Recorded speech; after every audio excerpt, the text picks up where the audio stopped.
Hello Pisces, Sun, Moon, Rising, and Venus signs. Kamusta kayo? Sana po nasa mabuti kayong kalagayan. Welcome back po sa Star Tarot. Kung bago kayo dito, welcome din kayo. Thank you sa inyong support. I truly appreciate it. God bless you all. Pisces, pauna mensahe ninyo courtship. So, maaaring meron kayong nililigawan, ano? If you are single, baka meron kayong dinidate, nililigawan, or manliligaw, no? Depende sa inyong sitwasyon. We have number 33. Yeah, number 33 is a master number, so there is synchronicity right here. Please look up for the meaning of master number 33 po for more guidance. Meron kayong concern, no? Maaaring meron kayong inaalala regarding dyan sa mandiligaw ninyo or sa nililigawan ninyo or sa dinidate ninyo. So maybe may mga bagay kayo na gustong sabihin sa kanya, hindi ninyo masabi. May mga gusto kayong itanong pero hindi ninyo maitanong. Maaaring may mga ganon, ano? Number 19, Coffin. Coffin is ending energy. No, this is an ending and beginning energy. Maaaring, kasi si Coffin, tapos na to. Kung ano man ang sitwasyon dito, tapos na to. Kasi sarado na yung Coffin. Kaya, ibig sabihin, that ended already.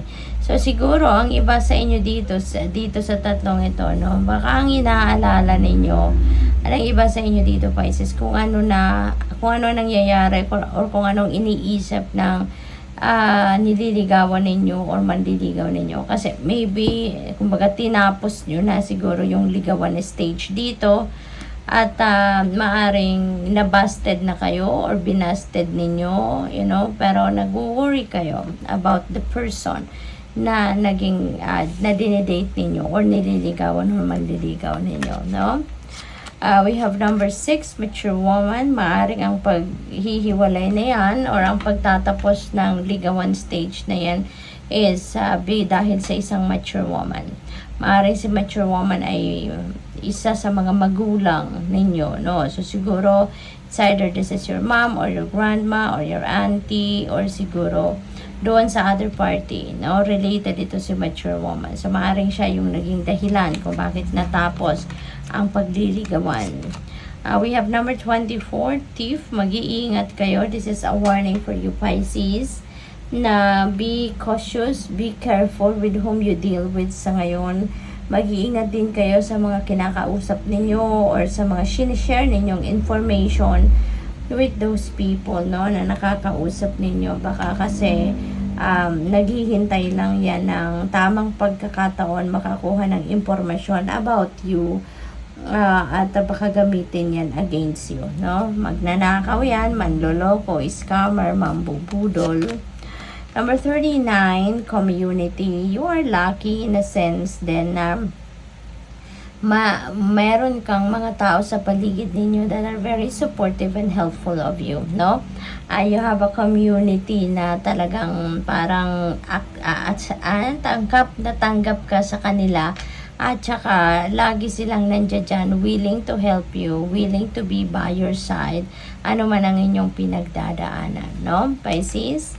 What else? We have number 36, distant horizons.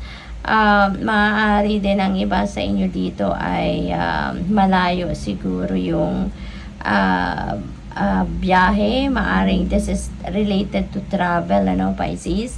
Maybe you are embarking on a travel, maybe you are going somewhere dito for whatever reason, ano, baka meron kayong pupuntahan, meron kayong baka uuwi kayo from abroad or siguro mag-a-abroad pa lang kayo. So, probably ganun ang ganap dyan. Number 8, false person. Nasa tapat niya si mature woman. So, baka si mature woman ay isang false person. Maring nagpapanggap lang ito na mabait, nagpapanggap na supportive of you, nagpapanggap na concerned sa inyo, pero ang totoo ay hindi naman pala. Baka maaaring ganun. And that mature woman could be anyone. So, mag-iingat din kayo talaga, Pisces, sa mga nasa paligid ninyong tao kasi meron kayong thief, meron false person. So, you never know kung sino ngayon mga nasa paligid ninyo na low vibration people at nagta-timing lang ito kung kailan kayo maloko, kung kailan kayo mabudol, no, ng mga taong ito. So, what else? We have number 20, house. Ayan. So, si house naman, maaaring meron kayong binibentang bahay sa ngayon. Maybe you are selling a house. Possible din na kayo yung bibili ng bahay. Maybe you are shopping for that. Maaaring ganun din ang ganap dyan, Pisces. What else? We have number 10, journey. May travel kayo, no? Pupunta kayo sa malayong lugar talaga. Kasi may distant horizon. So, maybe international travel talaga ito, Pisces, ano? What else? We have number 13, wealthy man. Ayan. So, maybe you're dealing with a wealthy man sa ngayon. Ano? So, si wealthy man, yayamanin na to, financially stable na ito, Pisces, si wealthy man.